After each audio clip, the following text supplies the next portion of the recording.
Assalamualaikum warahmatullahi wabarakatuh. Selamat datang teman-teman calon programmer di channel programmu. Apa kabar teman-teman? Masih semangat ya? Semoga masih semangat, masih konsentrasi ya mengikuti kelas OP ini ya.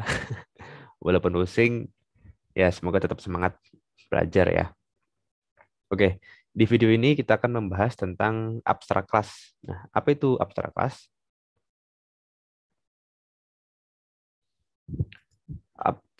Abstrak kelas itu sebuah kelas yang tidak dapat diinstansiasi. Jadi kita nggak bisa bikin objek dari kelas ini gitu ya. Jadi nanti kita instansiasi dari kelas-kelas turunannya ya, kelas abstrak. Nah, kemudian mendefinisikan interface untuk kelas lain yang menjadi turunannya. Nah, jadi kelas-kelas turunannya itu bekerja sesuai dengan interface yang kita buat. Nah, apa maksudnya? Apa maksud dari interface ini? Nah, nanti kita akan belajar ya. Kemudian berperan sebagai kerangka dasar untuk kelas turunannya. Kemudian harus memiliki minimal satu, ya minimal satu di dalam kelas abstrak itu. Digunakan dalam pewarisan atau inheritance untuk memaksakan implementasi metode abstrak yang sama untuk semua kelas turunannya.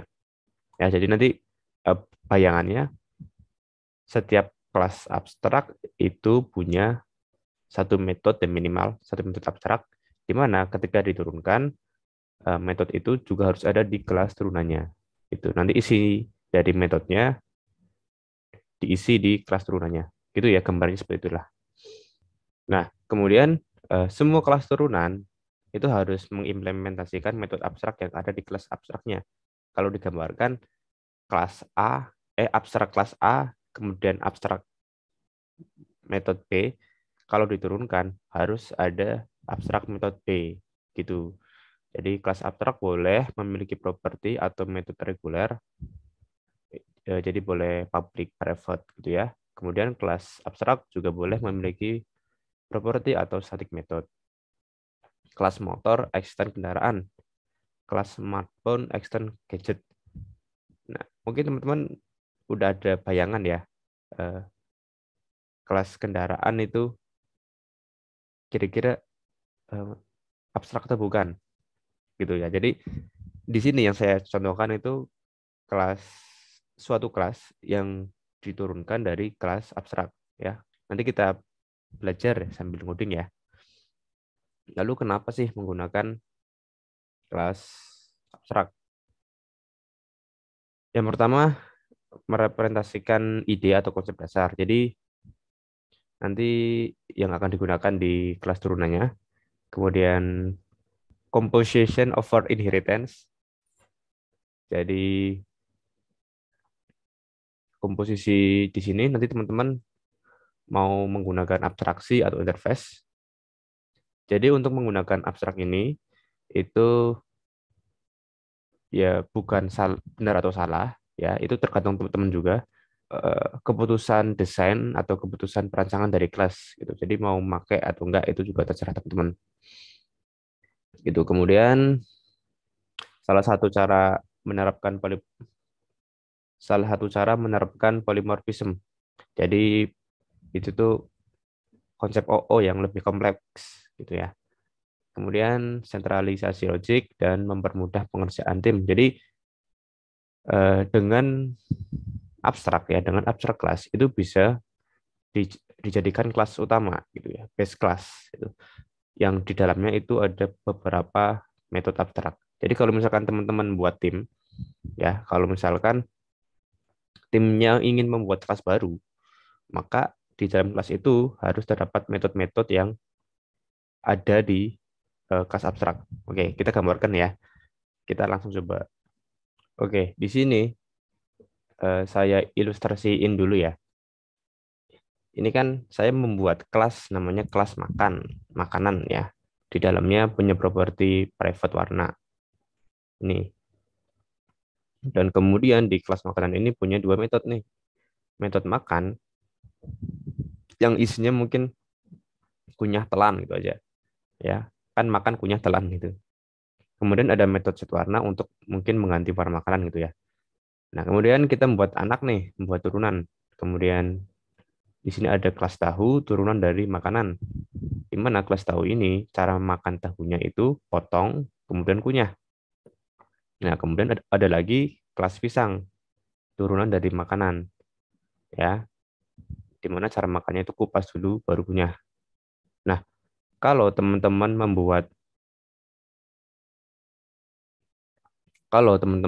menginstansiasi dari kelas tahu ya, tahu, maka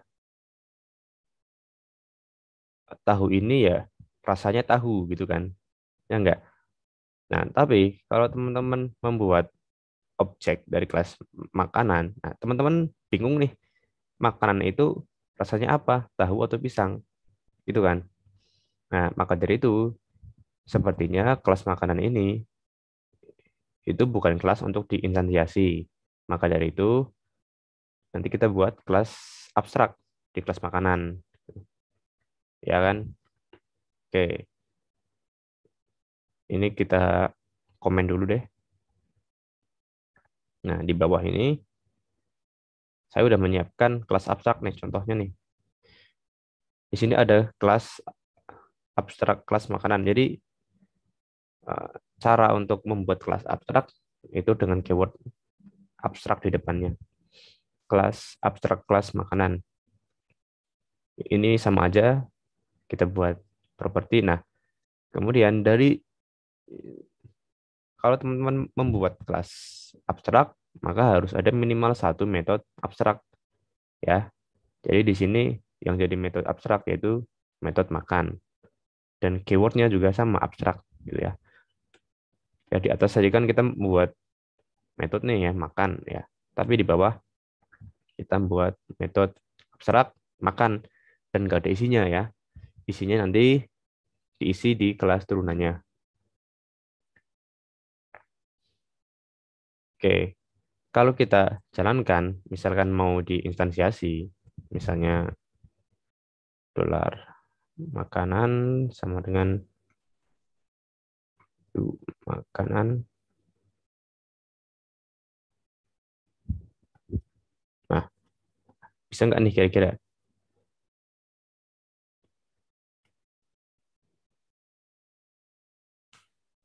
Maaf, ini kelas abstrak, salah file, abstrak PHP. Nah, pasti akan error ya karena abstrak kelas ya.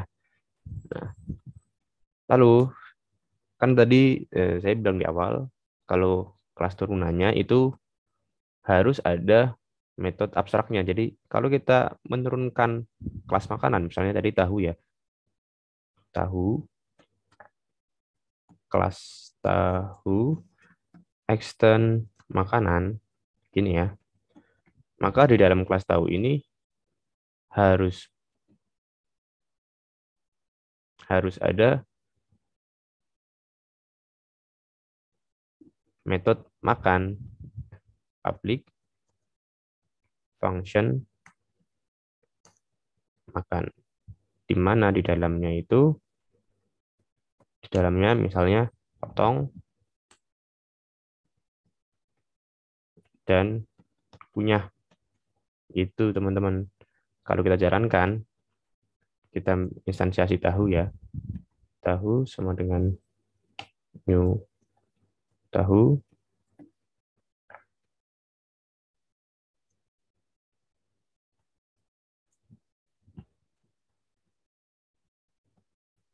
kan,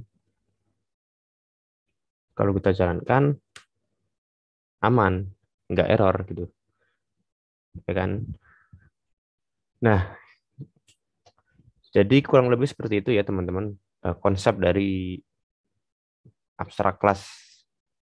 Nah, lalu gimana nih kalau kita terapkan ke project kita yang dibuat? Kan kita terakhir itu project ini kita membahas setter dan getter. Nah, gimana caranya kita nerapin abstrak kelas di sini gitu. Nah, sekarang gimana nih kita implementasikan ke program yang kita buat ya. kita save as dulu aja deh. Kita buat file terpisah aja. Kita save as namanya abstract.oop.php. Save. Oke.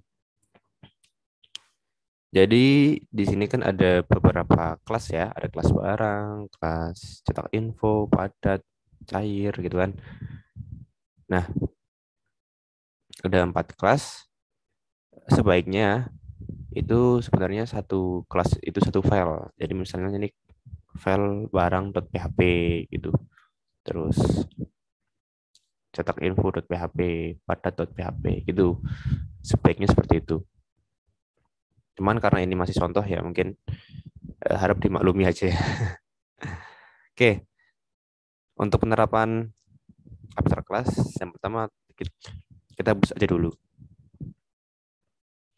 Kemudian kita perbaiki di bagian kelas cetak info. Yang ini nih, kita perbaiki kelas cetak info. Kemudian, nah, di kelas cetak info ini akan kita gunakan untuk mencetak info barang. Nah, sekarang saya ingin manfaatin ini biar kalau kita manggil kelas ini bisa nampilin list semua produk, list semua barang yang kita buat, gitu ya. Oke.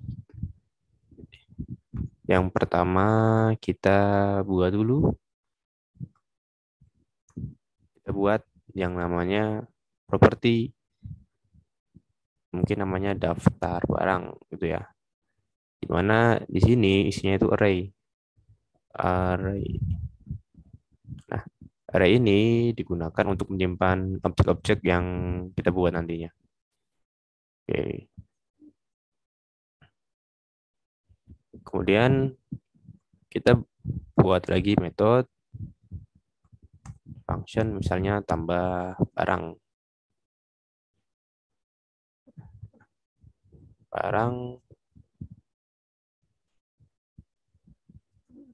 Barang dolar barang. Ya, ini konsep object type ya, yang udah pernah kita pelajari. Isinya this daftar barang array ya, sama dengan dolar barang. Jadi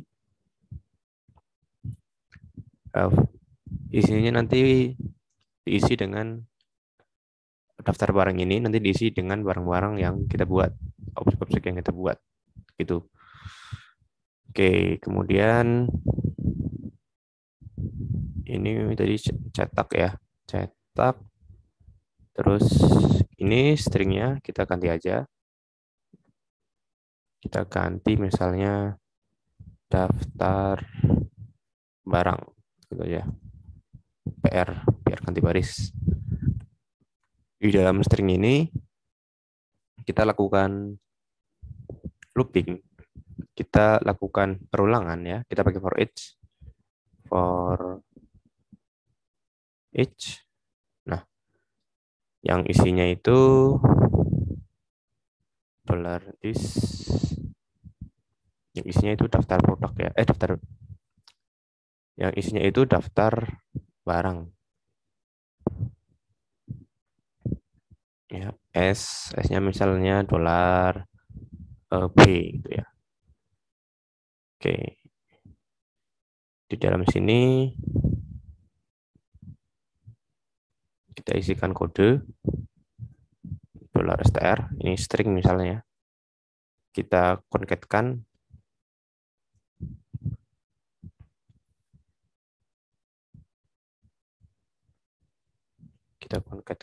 yang isinya $B, B itu dari sini ya, $B get. Oke, kita kasih nama aja get info barang.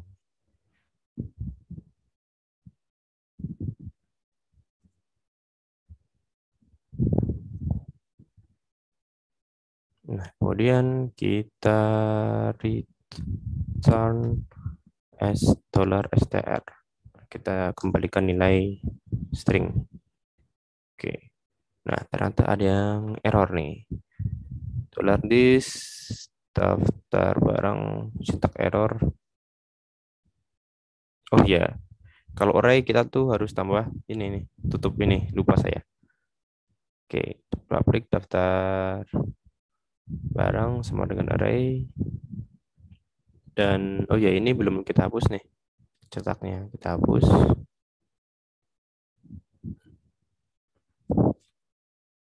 Apa nih ya? Oh, titik koma. Aduh, kita kurang titik koma. Oke, udah titik koma. Berhasil. Terus ini masih error. Apa yang error nih?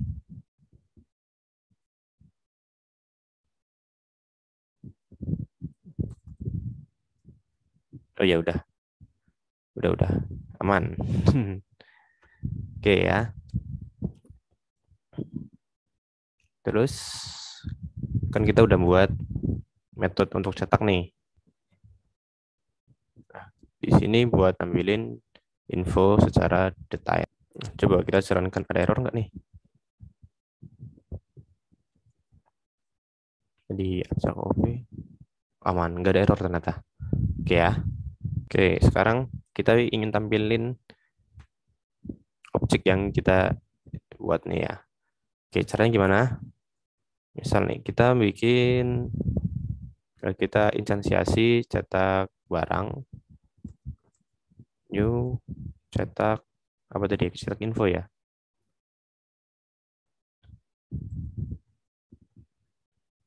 Cetak info.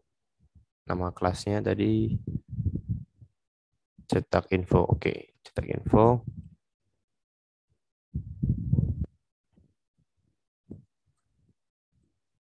Cetak barang. Kemudian metode tambah barang. Isinya mie instan. Bawahnya isinya minuman. Oke, kita tampilkan echo cetak barang, cetak. Oke, coba nih. Kita tampilkan, berhasil nggak nih ya?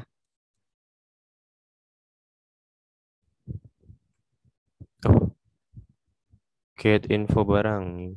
Nggak ada. Oh, iya, salah. Namanya bukan get info barang, tapi lihat di atas. Oh, namanya ini nih, cetak barang. Ya, yang buat nampilin nama barang, stok, harga gitu ya. Soalnya di situ tadi. Jadi disesuaikan ya. Namanya cetak barang metodenya. Coba kita run, save run. Oke, udah tampil nih. Barang satu, barang dua, ya kan? Oke ya, kita udah perbaiki di bagian cetak info, kelas cetak info. Nah, sekarang kita masuk ke abstrak. Oke, kita masuk ke abstrak. Nah, jadi karena barang itu nggak kita instansiasi, kita bisa buat kelas barang ini menjadi kelas abstrak. Ya, sekali lagi, ini merupakan keputusan perancangan ya. Kalau misalkan nggak akan diinstansiasi, itu kelas barang ini bisa jadi kelas abstrak gitu. Dan kemudian di sini juga ada metode yang digunakan di semua kelas, yaitu cetak barang ya. Ini ada cetak barang, kemudian cetak barang, ya kan, ada lagi cetak barang. Nah, jadi metode cetak barang ini kita ubah jadi metode abstrak ya, nanti di modifikasinya di kelas turunannya. Nah, tapi kan ini buat nampilin barang kan. Nah, solusinya nanti kita buat metode baru yang isinya buat nampilin ini gitu ya. Oke, kita coba ya. Yang pertama kita tambah keyword abstrak. Oke, kelas abstrak barang. Oke. Kemudian kita ubah di cetak barang ini jadi abstrak. Abstrak.